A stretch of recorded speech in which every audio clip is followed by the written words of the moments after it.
What's up, horror fans? Today we're diving into the blood-soaked world of slasher cinema to rank the most creative kills ever put on film.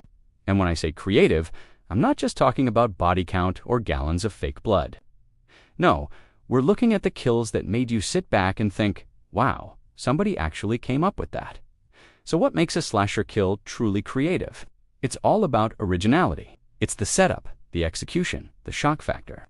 It's using everyday objects in ways that make you never look at them the same way again. It's the deaths that are so clever, so unexpected, so diabolically inventive that they become legendary among horror fans. Today, we're ranking 10 of the most creative kills in slasher history, starting from the ones that were good but not quite legendary, all the way up to the absolute masterpieces of movie murder. And trust me, by the time we get to number 1, you're going to understand why some kills transcend the genre and become part of cinema history.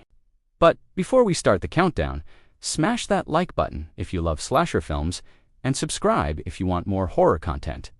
Alright, let's get into it. Alright, starting at number 10, we have the tanning bed death from Final Destination 3. Now, I know what you're thinking. Final Destination isn't technically a slasher film, but hear me out. Death is the killer. And these movies are all about creative kills, so it counts in my book. The victims here are Ashley and Ashlyn, two girls who make the fatal mistake of cranking up the tanning bed to maximum settings. The beds malfunction, trapping them inside as the temperature rises and rises. What makes this kill creative is the slow burn dread. You know exactly what's coming, but you're helpless to stop it. The practical effects of the burning are brutal, and it takes something as mundane as a tanning salon and turns it into a death trap. Fun fact, the actresses had to lie in those beds for hours during filming, and they said the heat was genuinely uncomfortable, even though the beds weren't actually set to deadly levels. That's dedication to the craft of fictional murder. Coming in at number 9, we have Glenn's death from the original Nightmare on Elm Street.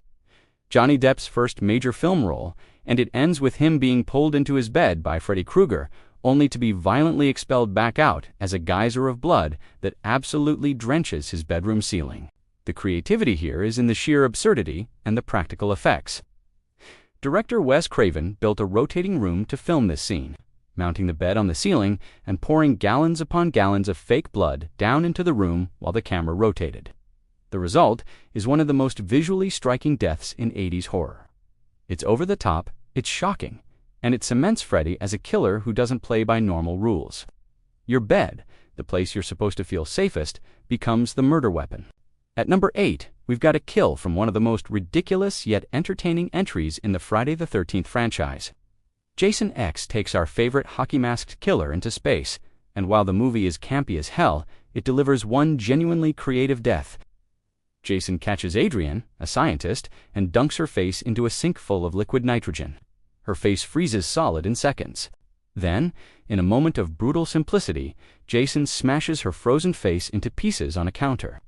It's quick, it's shocking, and it's scientifically accurate enough to make you wince.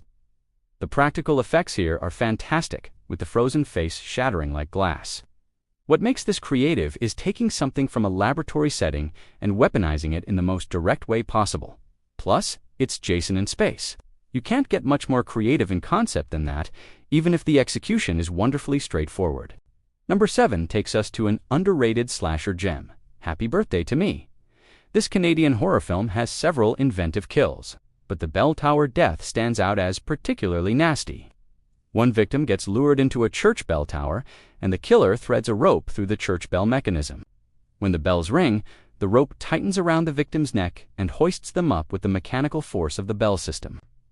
It's essentially an automated hanging, and the way it uses the architecture and machinery of the church itself makes it brilliantly creative. The movie was marketed with the tagline, about 6 of the most bizarre murders you'll ever see. And this one definitely delivers on that promise. The kill combines religious imagery with mechanical horror in a way that feels both sacrilegious and ingenious. At number 6, we have one of Jason Voorhees' most iconic kills, and it's beautifully simple in its brutality.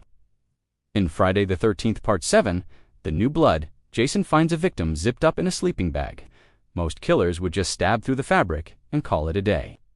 Not Jason. He picks up the entire sleeping bag with the person still inside, lifts it over his head, and slams it against a tree.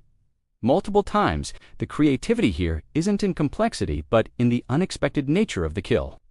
It's so absurdly violent and yet darkly comedic that it's become one of the most memorable moments in the entire franchise. Behind the scenes, they used a stunt person and a carefully padded tree to film this scene. But the impact still looks devastating on screen. It's proof that sometimes the most creative kills are the ones that subvert your expectations of how a slasher villain would approach a situation. Back to the Final Destination franchise for number 5, and this time we're looking at the shower death of Ms. Luton, the teacher who tries to help the survivors. She's in her bathroom when a series of increasingly unlikely accidents occur, each one building tension until the horrifying climax. A computer monitor falls and lands on a towel. The towel touches water on the floor, sparks fly, vodka spills near the bathtub, and just when you think she might escape, she slips, grabs the clothesline above the tub to catch herself, and the wire wraps around her neck. She falls into the tub, and the wire tightens, strangling her until finally the pressure causes her neck to twist completely around. The creativity of Final Destination kills is in the Rube Goldberg machine setup.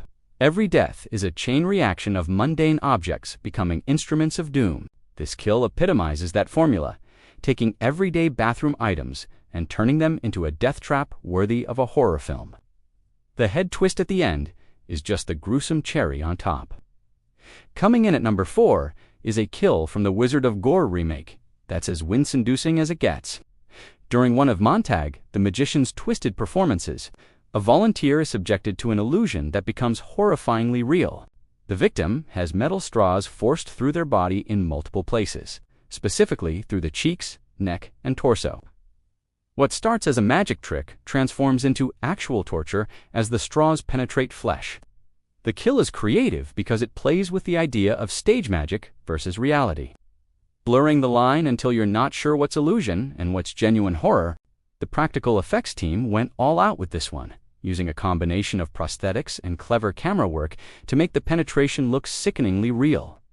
It's not the most well-known kill on this list, but for sheer inventive cruelty, it deserves recognition.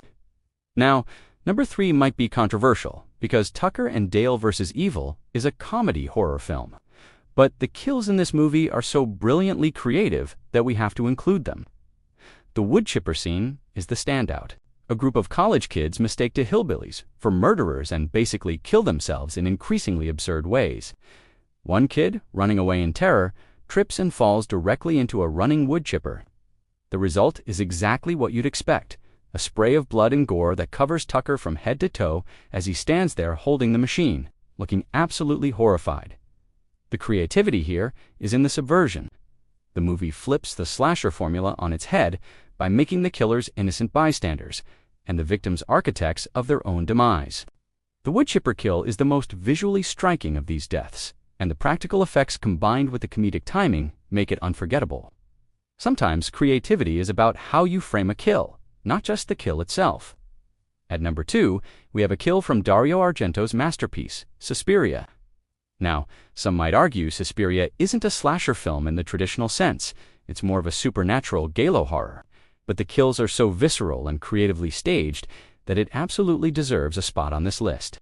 Pat, one of the first victims, meets her end in a sequence that's pure cinematic artistry.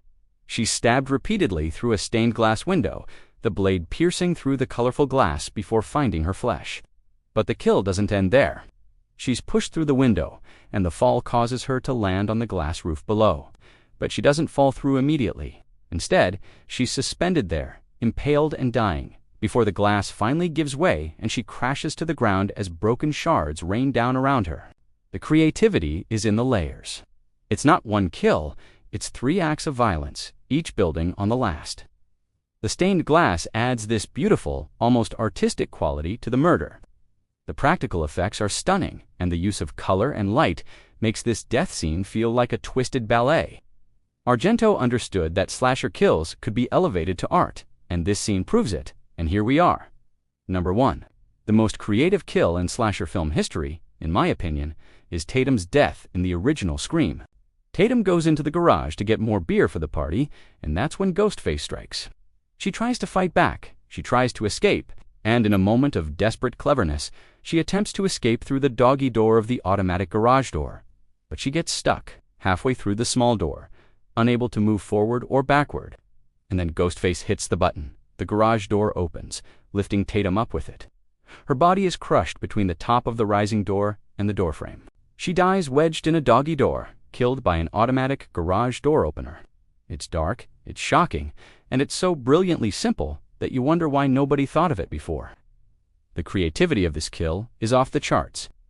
It uses an everyday household object in a way that's completely unexpected. It takes Tatum's attempt to be clever and turns it against her in the cruelest way possible. The practical effects and the staging make it look painfully real, and it cemented Scream as not just another slasher movie, but as a film that understood how to innovate within the genre. Director Wes Craven and writer Kevin Williamson knew that audiences had seen it all by 1996. They needed to surprise us, to shock us, and to show us something new. The garage door kill accomplished all of that. It's creative, it's memorable, and it's become one of the most iconic death scenes in horror history. So there you have it, folks. The most creative kills in slasher film history, ranked from worst to best. From tanning beds to garage doors, frozen faces to glass beds, these deaths have pushed the boundaries of what we expect from horror cinema. But here's the thing. This list is subjective. Horror is personal, and what one person finds creative, another might think is just okay. So I want to hear from you. Did we get the ranking right? What kills would you have included? Are you Team Woodchipper or Team Garage Door? Drop your thoughts in the comments below, and let's have a conversation about the art of the cinematic kill. And if you loved this video, we've got plenty more horror content coming your way. Next week, we're diving into the scariest plot twists in horror movie history. You're not going to want to miss that, so hit that subscribe button and turn on notifications so you never miss an upload. Thanks for watching, horror fans. Remember, always check your garage door before you try to escape through it. Stay creepy, and I'll see you in the next one.